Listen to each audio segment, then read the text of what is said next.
بسم اللہ الرحمن الرحیم۔ آج ہم اپنے ناظرین کے سامنے، سامعین کے سامنے، اپنے چاہنے والے اور اپنے ویوروں کے سامنے مولانا روم رحمۃ اللہ تعالی علیہ کی شاہکار کتاب مثنوی شریف کا پہلا سبق شروع کرتے ہیں۔ مولانا روم رحمۃ اللہ تعالی علیہ فرماتے ہیں، بشنو از نیچوں حکایت می کند، از جدائی ہا شکایت می کند،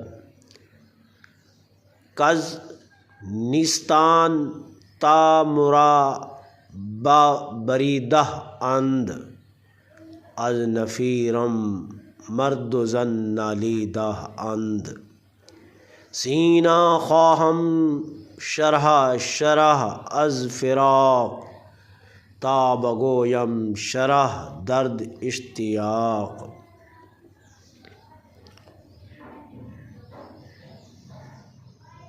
نی کی آواز کو غور سے سنو، وہ تمہیں حکایت سنا رہی ہے۔ وہ جدائی کیوں کی شکایت کرتی ہے، وہ اپنے اصل سے جدا ہونے کا درد بیان کرتی ہے۔ جب سے مجھے نیستان بانسوں کے جنگل سے کاٹا گیا، میری فریاد نے مرد و زن سب کو رلایا ہے۔ میں ایک ایسا سینہ چاہتا ہوں جو جدائی کے درد سے چاک چاک ہو، تاکہ میں اپنے اشتیاق کے درد کو بیان کر سکوں۔ ان اشعار کی وضاحت و تفصیل یہ ہے۔ پہلا مصرع، نی کی آواز یعنی انسان کی روح کی فریاد۔ مولانا روم رحمۃ اللہ تعالی علیہ نے نی کو بطور علامت استعمال کرتے ہیں۔ یہ بانسری صرف ایک آلہ نہیں بلکہ انسان کی روح کی نمائندگی کرتی ہے، جو اپنے اصل وطن یعنی عالم ارواح سے جدا ہو کر دنیا میں آئی ہے۔ نی کی حکایت انسان کی روح کی ایک کہانی ہے۔ دوسرا مصرع، جدائی کی شکایت۔ اصل جدائی کیا ہے؟ یہ جدائی ماں سے نہیں، یہ جدائی دوستوں سے نہیں، یہ جدائی وطن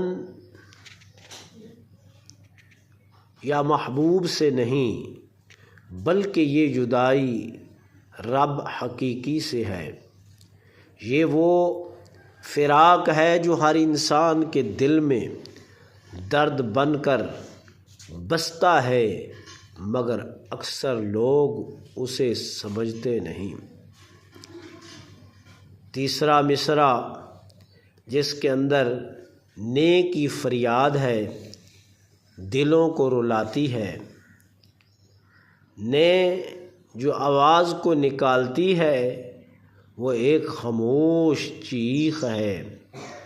مولانا روم رحمۃ اللہ تعالی علیہ ارشاد فرماتے ہیں کہ میری آواز نے مردوں اور عورتوں کو تڑپا دیا، کیونکہ ہر دل میں یہ فراق موجود ہے، صرف عارف اس کی حقیقت پہچانتا ہے۔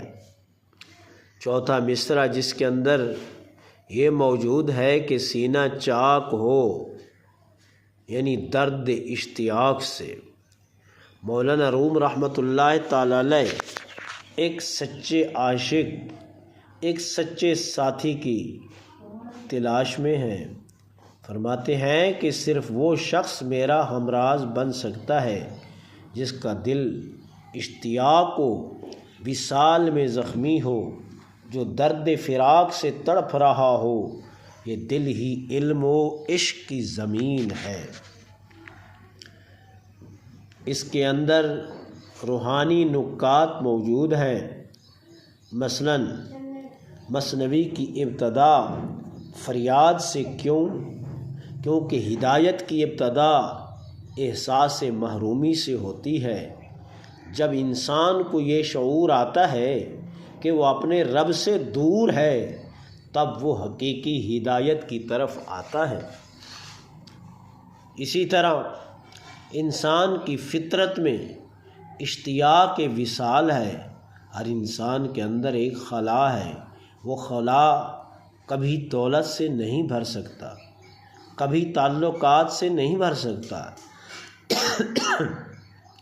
کبھی شہرت سے نہیں بھر سکتا، بلکہ صرف رب کی معرفت سے پر ہوتا ہے۔ اس سبق کے اندر چند سوالات ہیں جو آپ نے جواب بھی ان کے اندر موجود ہیں، آپ انہیں یاد کر لیں۔ مثلاً مولانا روم رحمۃ اللہ تعالی علیہ نیک کو کس چیز کی علامت کے طور پر پیش کرتے ہیں؟ دوسرا سوال، جدائی سے مراد کیا ہے؟ تیسرا سوال، اشتیاق کا درد کس سینے میں سمجھا جاتا ہے؟ نمبر 4، نیک کی فریاد کس کو متاثر کرتی ہے؟ آج کا یہ ہمارا درس مولانا روم رحمۃ اللہ تعالی علیہ کے مثنوی شریف کا پہلا درس ہے۔ 24 مئی 2025 آپ سب حضرات مولانا روم رحمۃ اللہ تعالی علیہ کے فیض سے مستفید ہوں۔ اللہ ہمیں بھی ان کے فیض سے مستفید فرمائے۔